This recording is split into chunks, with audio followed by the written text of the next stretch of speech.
Tak mengenal lelah, tenaga tercurah memecah batu. Pegal itu sakit pinggang, macam-macam ya, udah terasa gitu, apalagi saya udah tua. Namun mata pencaharian satu-satunya malah mendapat kecaman. Saya lihat di sini tuh juga debunya banyak. Oh, ibu suka gatal-gatal? Ibu gatal-gatal. Sulitnya mendapatkan pundi rupiah. Sehari teh 25 kilo. Kisah para penambang batu dan pemipil jagung yang pantang menyerah. Saksikan di Indonesiaku sesaat lagi.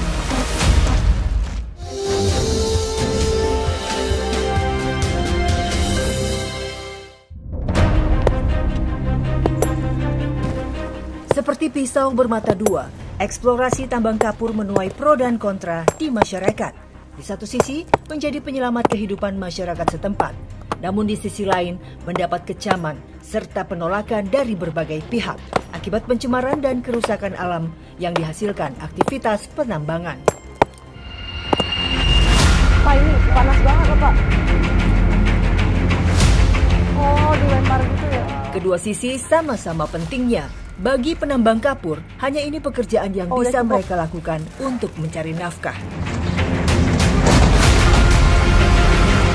Bagaimana kedua sisi dapat berjalan hingga saat ini? Ikuti penelusuran tim Indonesiaku.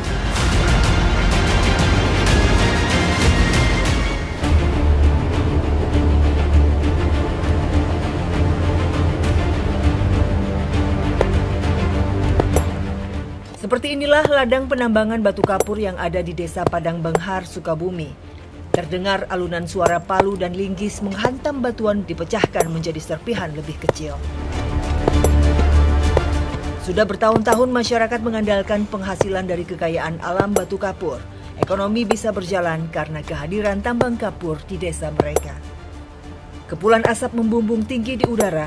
Isu pencemaran udara akibat asap pengolahan inilah yang menjadi salah satu pemicu konflik di masyarakat.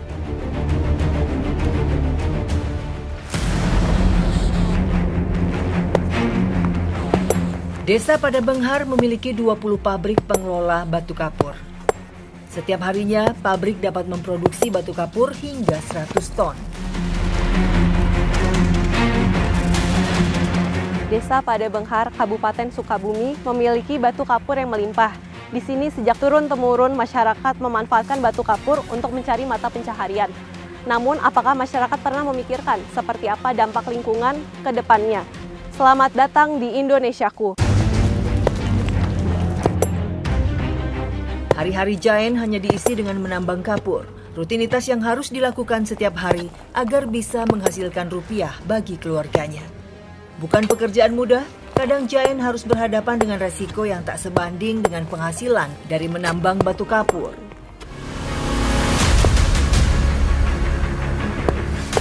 Jauh dari peralatan modern, penambangan hanya menggunakan alat-alat tradisional sederhana yang sudah turun-temurun digunakan.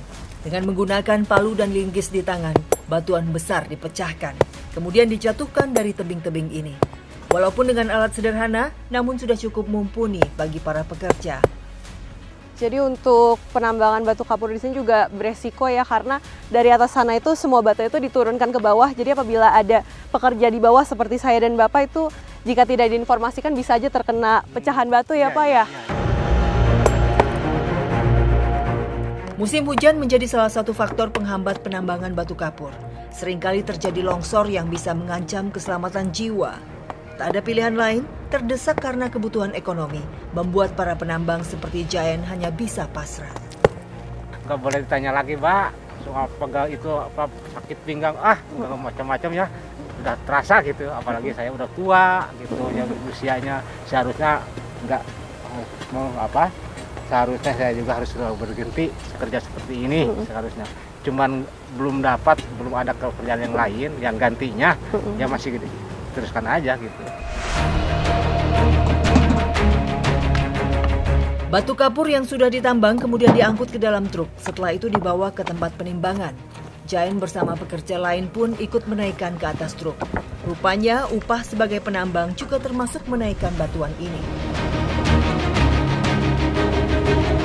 Dan ini cukup bahaya ya Pak ya, nih lihat ini aja tuh banyak sekali pohon yang lebih tinggi dari kita, jadi terkadang kalau jalan tuh lewat gitu, ditambah lagi dengan jalanan yang tidak stabil dan angin gitu ya Pak ya. Tadi aja saya hampir kejengkang, Bapak lihat nggak Pak? Iya.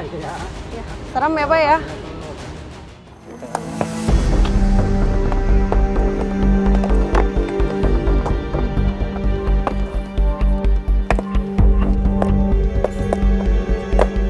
Adalah batu kapur yang sudah ditambang, dan karena ukurannya sebesar ini harus dikecilkan dulu dengan cara dipalu lalu dimasak di haus selama 6 jam. Dan ini meskipun alatnya ringan gitu ya, tidak terlalu berat, tapi untuk memukul ini membutuhkan tenaga yang besar sekali nih. Saya udah mencoba dari tadi dan dia nggak pecah-pecah nih. Proses pembakaran menggunakan kayu bakar atau batu bara agar dapat menghemat pengeluaran. Pak, ini kayu semua buat apa Pak? Kayu sebanyak ini? Semua buat dimasukin sana. Oh, buat dimasukin situ. Batu yang masih mentah di atas. Oh. Kan kali udah masak, baru di sana kita bawa. Berarti untuk masak ini jalan terus gitu ya Pak ya? 24 jam jalan terus. Jalan. Pak, ini kan panas banget ya. Ini kita bahkan belum mendekat ke sana aja tuh udah terasa panas gitu Pak. Di bulan puasa kayak sekarang, kuat nggak sih Pak pekerjaan berat seperti ini gitu Pak? Ya tergantung niat lah. Kalau niat kita itu berpuasa sambil bekerja seberat ini, ya pasti kuat. Ya. Tapi mudah-mudahan lah kelancarannya diberikan oleh Allah Subhanahu Wa Taala sama saya ya, yang kerja begini beratnya gitu. Oh, dilempar gitu. Penggunaan bahan alami seperti kayu bakar saja sudah menyebabkan pencemaran udara. Namun banyak tempat pengolahan di desa pada Benghar memilih menggunakan limbah ban demi menghemat pengeluaran. Pilihan bahan bakar ini justru mengakibatkan polusi udara berupa asap tebal. Akibatnya, kualitas udara di sekitar desa menjadi terganggu. Asap pembakaran ban mengandung polutan beracun seperti karbon monoksida hingga arsenik. Jika terhirup dapat mengganggu pernafasan serta iritasi kulit dan mata. Apalagi bagi kesehatan anak-anak, ibu hamil, hingga penderita penyakit jantung. Jadi warga itu resah. Akibatnya apa? Debu di halaman rumah, kalau apalagi di musim kemarau itu lebih parah. Setiap harinya rumah harus dibersihkan sampai 2 kali. Tebalnya debu membuat tidak pernah bisa menghirup udara segar. Debu banget ya. Ini benar Bu, kemarin baru di ini kan? Ya kalau ini nah seminggu sekali nih sebagai apa? Sebagai contohnya hitam gini. Kan capek. Kalau ini kan 2 kali. Sehari 2 kali. Iya, kalau sekali ini. Di satu sisi, keberadaan tambang dan pengolahan batu kapur di desa pada Benghar memberikan kabar bahagia untuk para pencari nafkah. Namun di sisi lain, keberadaan tambang malah menyebabkan sebagian masyarakat sengsara. Jadi ini adalah debu di salah satu rumah yang terdampak akibat pembakaran batu kapur yang menggunakan limbah ban. Dan ini baru dibersihkan kemarin sore ya. Tidak dibayangkan dengan kualitas udara di sekitar sini. Ini parah banget ya Pak debunya. Ya, bahkan baru dibersihkan kemarin ya Pak ya. Jadi pembakaran bukan hanya debu dari pembakaran ban bekas saja, tetapi ada juga dua perusahaan yang dekat lingkungan warga di sini yang pembakaran limbah B3. Itu selain debu, bau menyengatnya minta ampun.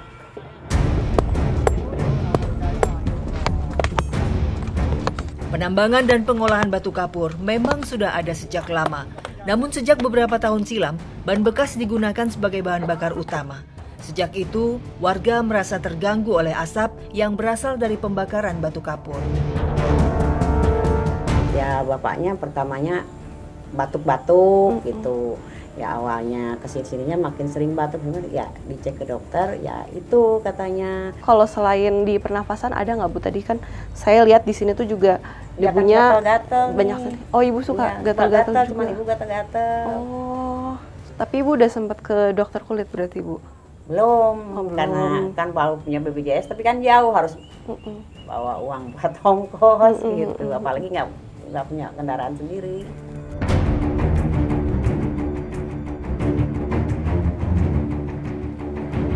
Selain tingginya polusi udara, sebagian besar jalanan di desa pada Benghar rusak. Kondisi jalan yang ada menyebabkan aktivitas warga terganggu. Di sebelah saya ini adalah jalan provinsi yang sebagai penghubung antara Panjampangan dan Kota Sukabumi. Dan bisa dilihat untuk kondisi jalanan juga cukup rusak karena banyak sekali truk yang berlalu lalang dengan muatan besar yang rata-rata mengangkut batu kapur. Dilematika warga desa Padabenghar terhadap penambangan batu kapur memang memiliki dua sisi yang bertentangan. Ada pihak yang diuntungkan dan juga dirugikan. Kami pun bertemu dengan Ence Rohendi, Kepala Desa Padabenghar. Ya Bu, itu memang ada membantu buat masyarakat saya, karena sebagian besar masyarakat ada kerja di situ Bu. Kebanyakan ya para bapak pekerjanya di situ Bu. Selain dari pertanian, ada yang petani, ada yang pekerja ya gitu. Alhamdulillah sementara ya ada kesah ya gitu mah, ada juga Bu ya dari warga. Tapi kebanyakan nggak ada yang komplain langsung, ngomong lah kalau di luaran ada gitu. Kalau ke pemerintahan belum nyampe gitu, gimana gitu Pak.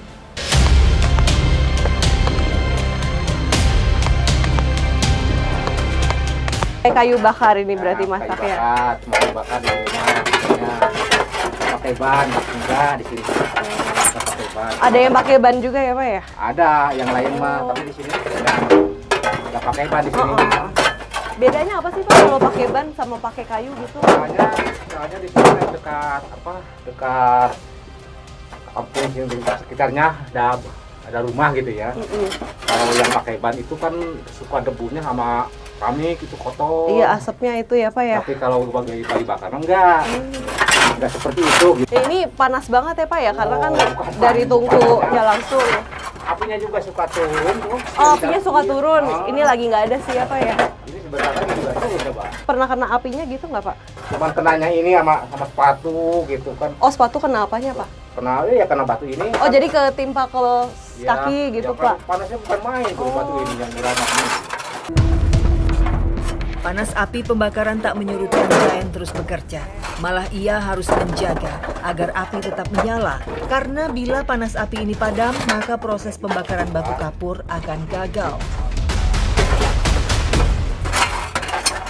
Jadi ini saya sedang mencoba untuk mengangkat batu kapur yang setelah dimasak di hawu kurang lebih selama 6 jam. Dan itu kondisinya panas sekali karena apinya sampai ke bawah gitu, bisa dilihat nih keringat saya. Ini benar-benar ya Pak, panas banget ya Pak ya.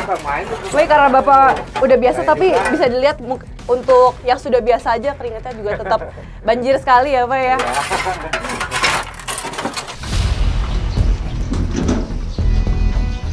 Sekali proses pembakaran dapat membakar sebesar 1 ton. Batu kapur yang sudah matang kemudian dipindahkan menggunakan alat seperti ini menuju truk pengangkut.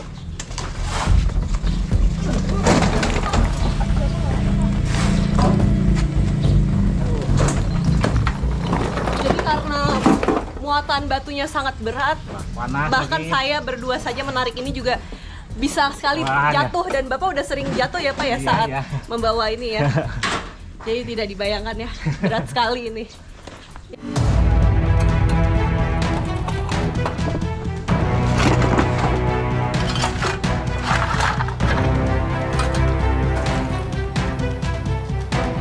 Perharinya Pak Jayan hanya mendapatkan upah sebesar Rp200.000.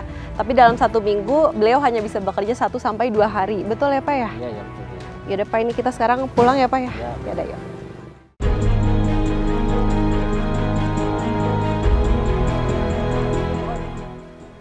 Ya, setiap hari Jayan harus menempuh jarak yang jauh dari rumah sampai ke tempatnya bekerja.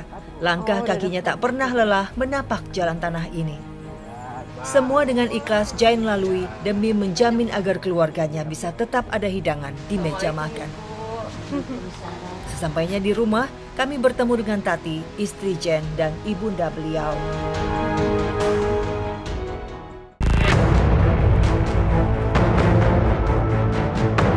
Penghasilan sang suami yang kadang tak menentu membuat Tati harus memutar otak agar dapat membantu ekonomi keluarga.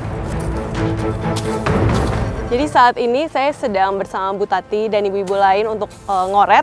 Ngoret ini adalah untuk membersihkan tanaman-tanaman liar yang tumbuh agar nanti bisa ditanam dengan tanaman yang baru.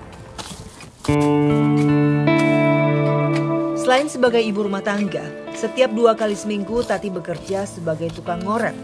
Hanya keterampilan inilah yang bisa dilakukan.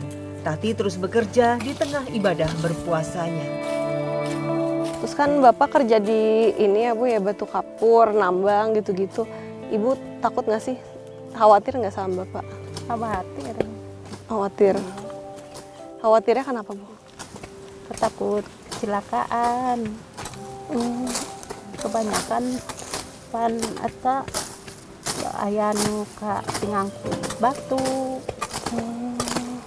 Mau berhenti we bekerja udah tua. Bapak udah tua harus bekerja nih, berhenti. Ngarip padi gitu.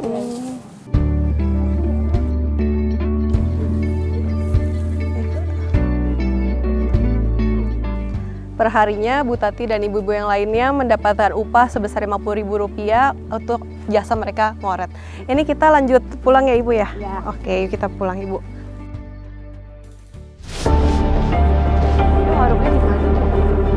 Oh ini. Alhamdulillah, upah setelah seharian bekerja Tati hari ini setidaknya dapat ia belikan bahan makanan untuk berbuka puasa nanti. Ia bergegas ke toko kelontong terdekat untuk membeli kebutuhan memasak. Ya Ibu, ya yuk kita pulang Bu.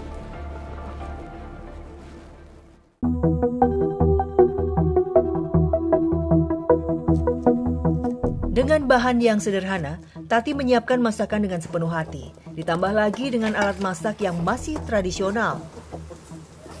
Kenapa Ibu? Kangen sama anaknya Ibu ya? Tapi Ibu masih sering misalnya chat gitu atau telepon? Tara aya ka dia. Eta ka batur mah aya.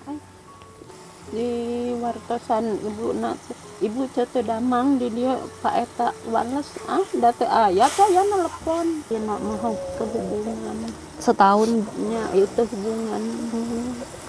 lama banget ya Ibu. Anu kieu cenah aya teh. Teh cenah budak arek dikirim visa. Budak arek dikirimkeun ka ditu na arek kumaha. Ka dieu we kiriman eta budak mah jang biaya dah henteu. Sudah 3 bulan Ramadan terlewati. Tati harus menerima kenyataan tak bisa menghubungi anaknya yang merantau. Bismillahirrahmanirrahim. Pergi tanpa kabar membuat Tati dan Jayan khawatir terhadap kabar anaknya. Tidak hanya itu, anak Tati meninggalkan seorang cucu. Di umur yang sudah tua, Tati dan Jayan harus bekerja keras untuk membesarkan cucu mereka.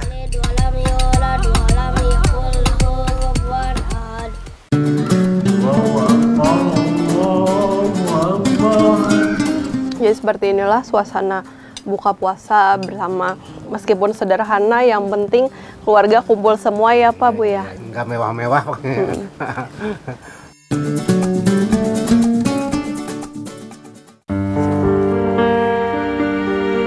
Sehari-hari itu dibayar berapa?